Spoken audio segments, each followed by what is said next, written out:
All this talk about electoral politics brings me to my next story, you guys. And this is about Cori Bush and the problem that we are having with the squad. Now, listen to this. This affects the Democratic Party as a whole. So they are trying to silence Cori Bush. Cori Bush is still for defunding the police. Nancy Pelosi is not, and Nancy Pelosi is speaking for the entire party, which is very problematic as well. And Nancy Pelosi has said that the Democratic Party is not moving in that direction. So let me share my screen and I'm going to tell you why this is problematic and what this has to do with the strategy of putting progressives through the Democratic Party. Now, listen to this. Speaker of the House Nancy Pelosi dismissed the notion of defunding the police on Sunday after a renewed push from progressive Democrats. Pelosi touched on the subject during ABC's This Week after being pressed on the matter by George Stephanopoulos. Prior to the interview, progressive Representative Cori Bush of Missouri reiterated her support for police reform slogan and referenced pressure from within the Democratic Party to change her stance. With all due respect in the world for Cori Bush, that's not the position of the Democratic Party. Now, this is coming from Nancy Pelosi. She went on to say community safety, protect and defend in every way is our oath of office. That should be very concerning right there, you guys. Protect and defend in every way. They are more concerned about protecting capital. They are not concerned so much about protecting unarmed people who are killed by the police. And here we go. We still have more police killings happen after George Floyd. More police killing unarmed people after George Floyd. It goes on to say, falling in line with Pelosi is Representative Richie Torres, a Democrat from New York. By the way, he also claims to be progressive. He went on to say the defund movement is dead. So there's a problem, ladies and gentlemen. I have another article I'm going to show you in just a second. This is what happens when you think you can change the Democratic Party. Nancy Pelosi is the Speaker of the House. Apparently, she's the Speaker for the entire party, too. And she's already telling you where the party's going and what the party is going to do and what's appropriate for that party. Now you have Cori Bush, who still is for defunding the police, especially since her community was affected by police shootings and police killings. Let's remember where Cori Bush is from. Nancy Pelosi wants her to swallow that. They want her to be quiet. Apparently, from what I saw too, she's also being threatened. Listen to this. What I'm about to show you in this article should be very concerning to any of you who believe that this is the way to go, that we can put people through the Democratic Party as progressives and things will change. Let me share my screen, because this is going to show you just how much the Democratic Party does not want them there. Listen to this. AOC and the squad are under fire as Dems reject their deeply problematic agenda. Here we go. Now, this came out over the weekend. The far left policies of the squad are making the midterm election season even tougher for Democrats and putting swing district moderates in peril, according to some Democrats. Now, this is coming from the Democratic Party. This is not coming from Republican Party. Just keep that in mind. A leader of a PAC designed to help moderates, a PAC designed to help moderates, there you go, told Fox News Digital that the policies trumpeted by Representative AOC and her progressive squad are too toxic for Democrats running in the competitive seats that will determine whether Democrats hold on to the majority. Notice how they phrase this here. They say Representative AOC and her progressive squad. So I want you to pay attention to that with some of the articles that you read and some of the news stories, some of the videos that you hear. Notice how they make AOC the leader of the squad, even though she's not the leader of the squad. A lot of times they don't even mention the other people. Let me go on to tell you there's more about this. This is why this does not work. We have been kind of shouting this from the rooftop since 2020. Now, this is coming from Matt Bennett. He's the executive vice president of the center left Third Way. Third Way is problematic, and co-founder of Shield PAC, which launched last year to defend moderate Democrats. This is what I was telling you, you guys. This is what I've said time and time again. This is what they'll do. They will push to put forward more establishment Democrats to get the progressives out.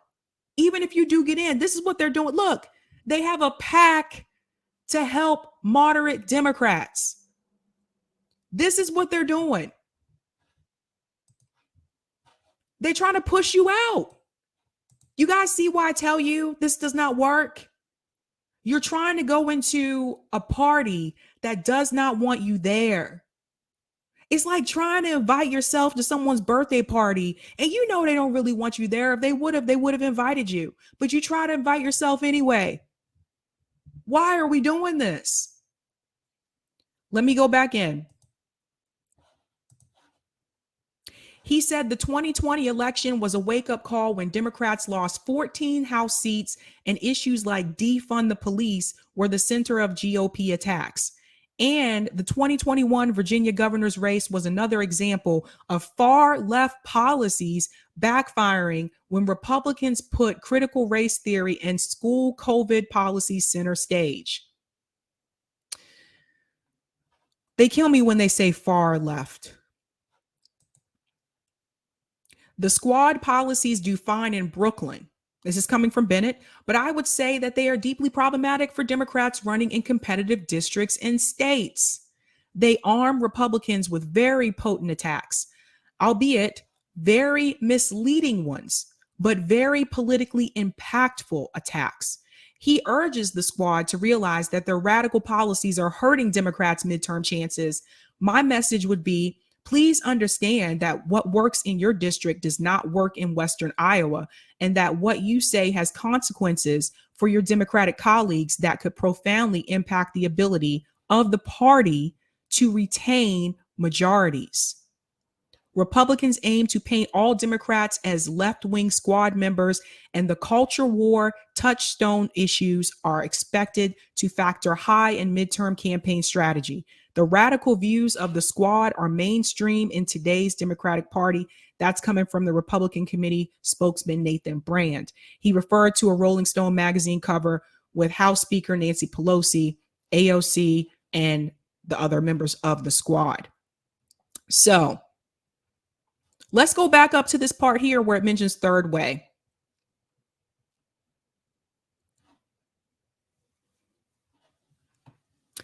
Third Way and co-founder of Shield PAC. Now that is who Matt Bennett is. This was launched last year to defend moderate Democrats. So this is new. Do you see? This is what I've been telling you. This is what they would do. They would try to find a way to put in establishment candidates to push them out.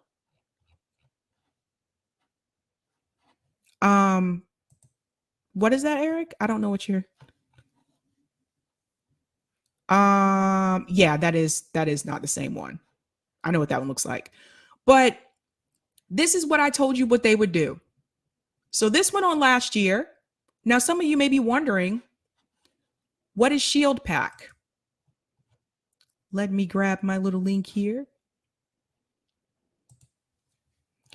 Shield PAC. I'm going to take you to the website because I want to show you exactly what it looks like. Here it is. All right. Where do you see this title? This just cracks me up. The last line of defense, ladies and gentlemen. Look at this. This is the PAC.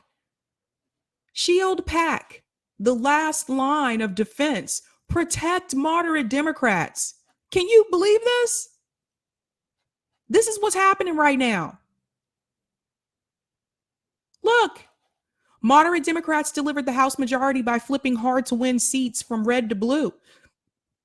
That means they will be on the front lines in 2022. The GOP top targets. Shield PAC will build a protective barrier to defend swing seat Democrats from culture war attacks that can be politically fatal. These members are our last line of defense to save our democracy. Can you believe this? Shield PAC. I'll make that bigger for you. That's what it looks like, ladies and gentlemen.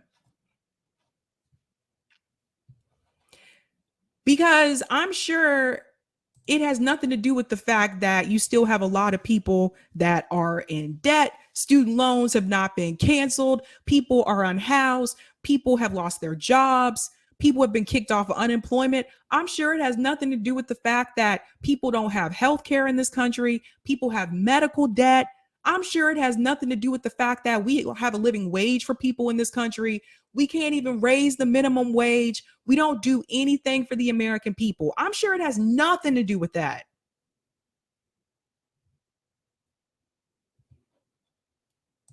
JB said Shield PAC more like shit pack. Am I right? Nothing to do with that.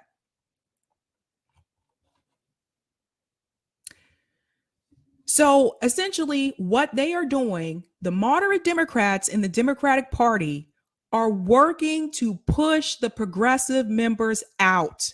They are actively working to make it so that you don't get more progressives in. Why are we trying to go to this party? Or I should say corporation. Do you see what is happening? I want to show you something. I say this time and time again, Republicans and Democrats, they work hand in hand. It's one big party. It's not two separate parties. And I want to remind you of that. Now, this is video of Nancy Pelosi telling you what we need in reference to the Republican Party. Listen to what she says. Peter Dow shared this on Twitter.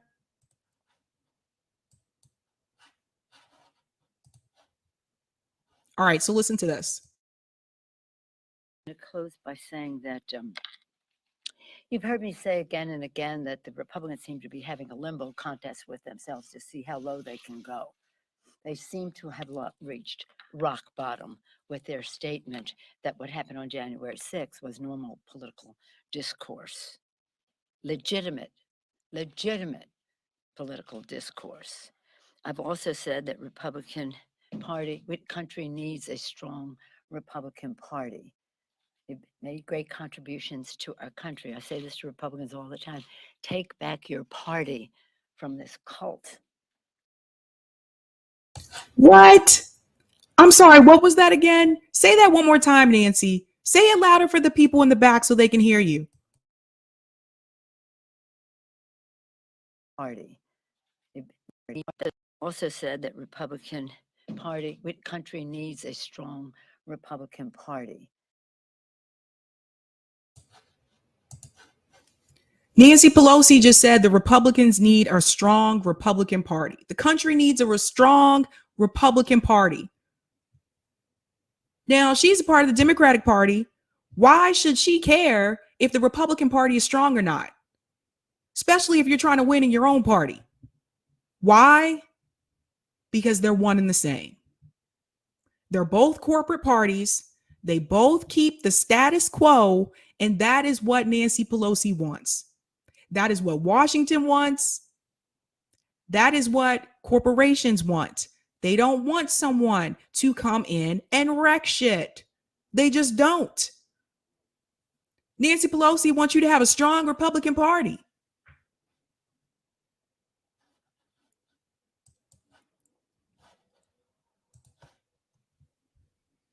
Now you see it?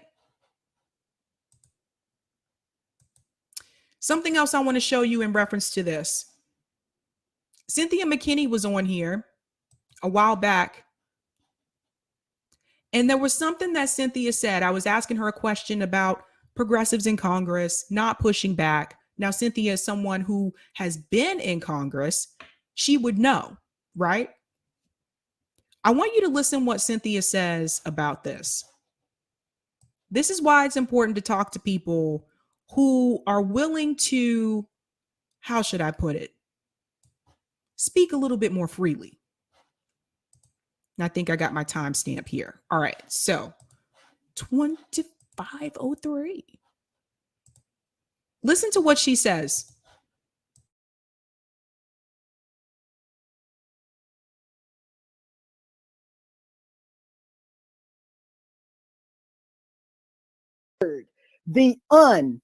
When the finally come together and say, no, we have the nucleus for a movement that can be successful and that can make change.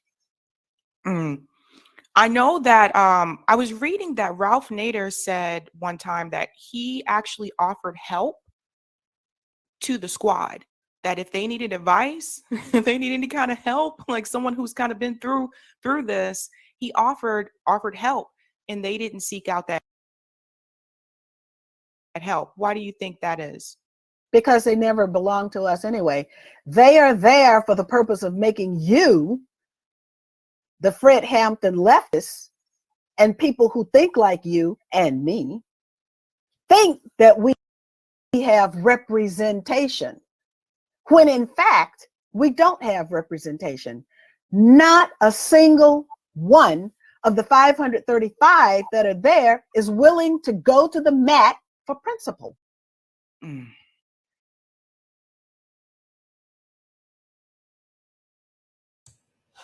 Did everybody hear what she just said? None of them who are there are willing to go to the mat for principle. None of them. None of them.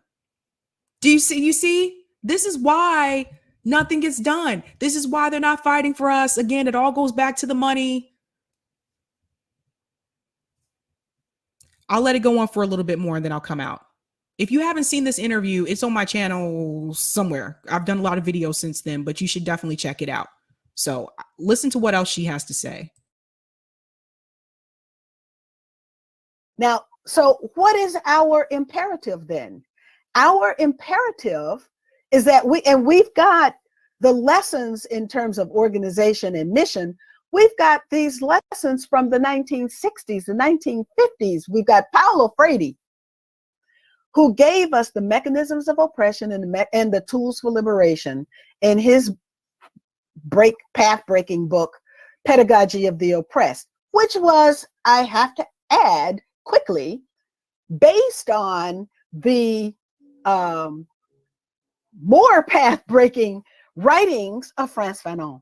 So we cannot leave out Frantz Fanon when we talk about decolonizing our political structure, our political system, and moving into something that is truly representative of the values of us, and that can take our values, can include our values in this national conversation, because we haven't been included properly in the national conversation. But part of that also is our fault, because we have accepted face change when the need was regime change. And that's a mic drop moment. We have accepted face change when the need was regime change.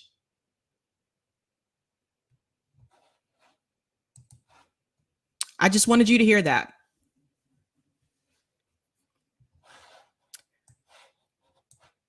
CJ did something over the weekend. He was on a call-in episode with Brianna Joy Gray. And there was something that CJ said that I want to play for you, for those of you who didn't get a chance to hear that episode.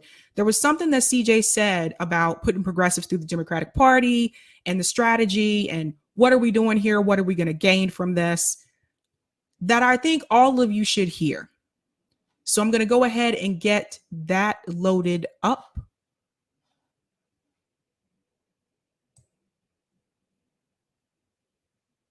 All right. Right about here. All right. So they're talking about third parties and how it's difficult to find someone that's running third party. That's where this conversation starts. And I want you to see where it where it ends up as well. And I'll get to the super chats right after this because I have some things to say about this. So listen to what CJ says. I think that this is important. Then Google the person. No, like they don't even have it.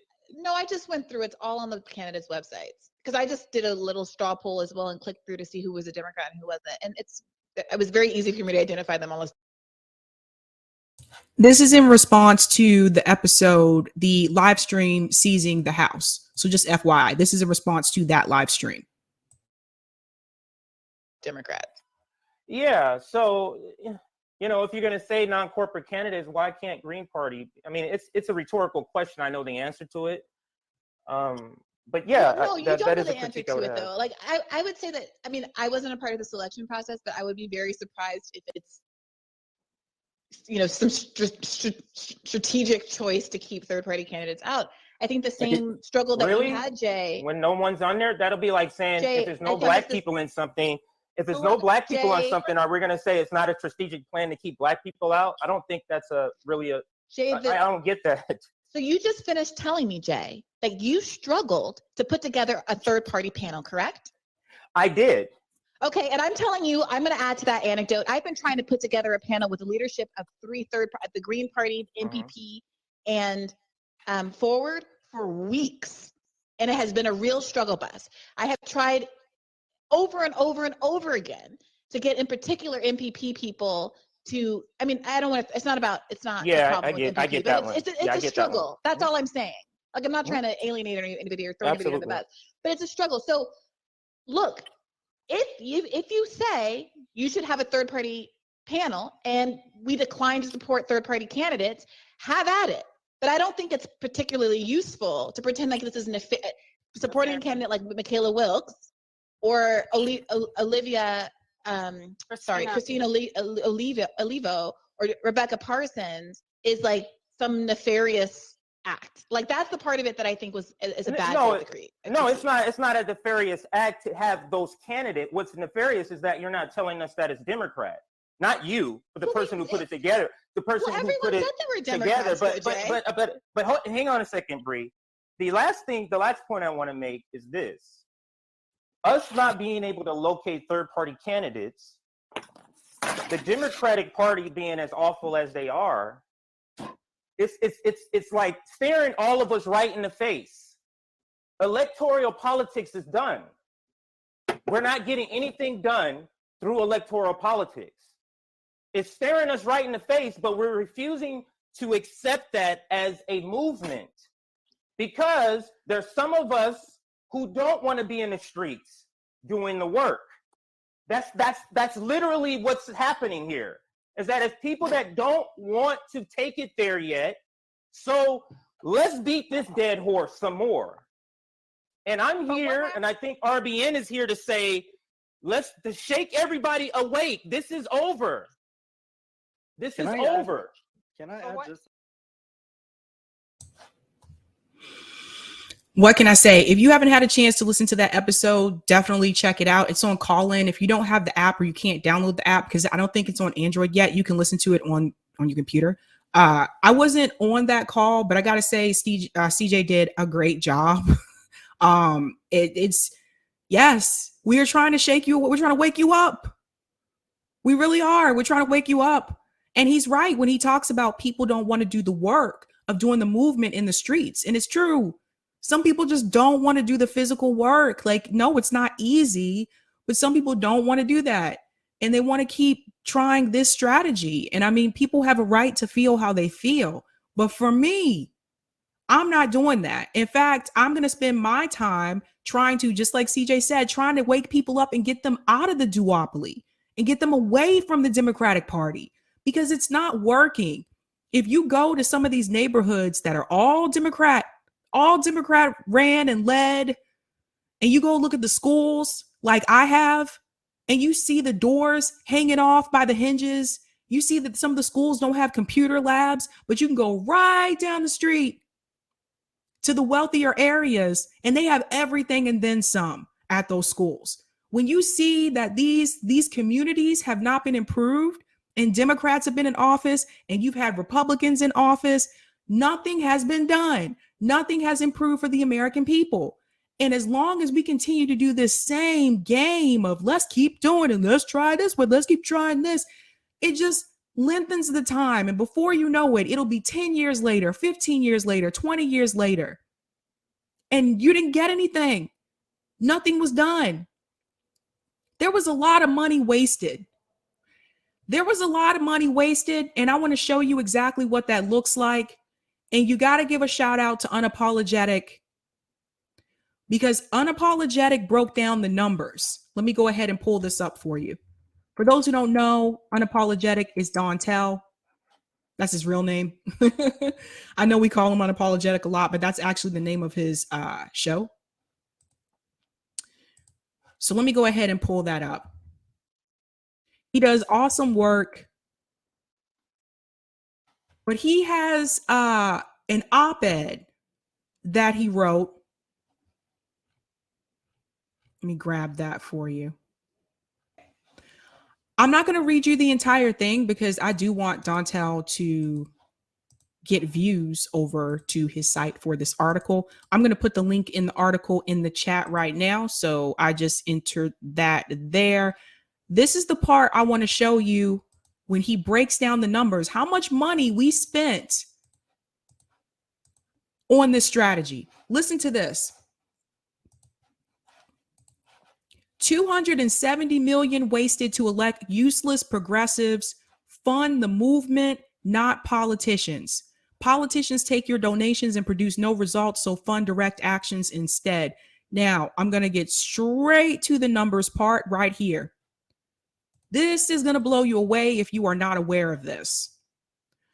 According to data publicly available on opensecrets.org, so this is something you can look up for yourself. Since 2018, 7 Justice Democrats received $62 million in donations from leftists across the country, while Bernie Sanders' 2020 presidential campaign alone received $211 million in donations for a combined total of $272 million. But it goes on from there. AOC received $22.7 million. Ro Khanna received $15.3 million. Pramila Jayapal, $7.8 million. Ilhan Omar, $6.8 million. Rashida Tlaib, $5.6 million. Cori Bush, $1.4 million. Interesting how Cori Bush got the smallest amount. That's another story. Jamal Bowman, $2.8 million. $270 million. Was this really the best use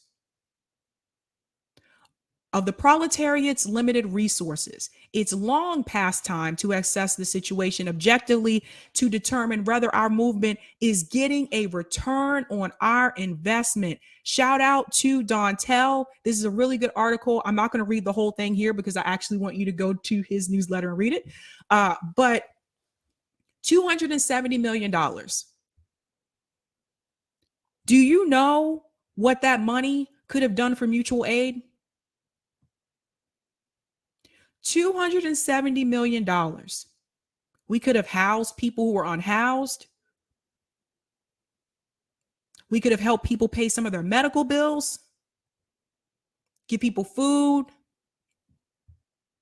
clothing. $270 million to put people into DC to do absolutely nothing for us. So oftentimes you may hear me say on the show, I want a refund.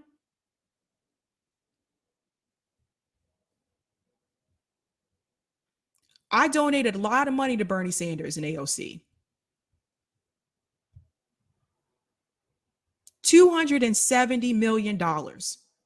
Now, I show you this and I say that because when I say this, people say, oh, we can't do everything through mutual aid and direct action. And yes, I understand there are policies that need to be passed, but the policies that are being passed are not helping us. That's the problem. When it comes to foreign policy, do we really have a say-so? The president is the one who makes those decisions. Do we really have a say-so? When it comes to the policies that we need, that we're fighting for here in this country, The progressives that we put in are not fighting for them. Now, Colin mentioned something on Twitter, and shout out to Colin for this, because I was thinking the same thing. He's going to talk about inaction and the things that they could be doing with their platform. AOC has millions of followers on Twitter. What she could be doing with her platform. And Colin says this, AOC, you have over 12 million subscribers on Twitter. You can set up a rally in DC for any of these issues easily to push for direct action / get media attention. And yet you are not doing that. Why? Now I want you to think back to the video that I just played of Cynthia McKinney, the interview I had with her. I want you to think back to what she said. None of them are willing to go to the mat. There's more she says in that interview before that as well.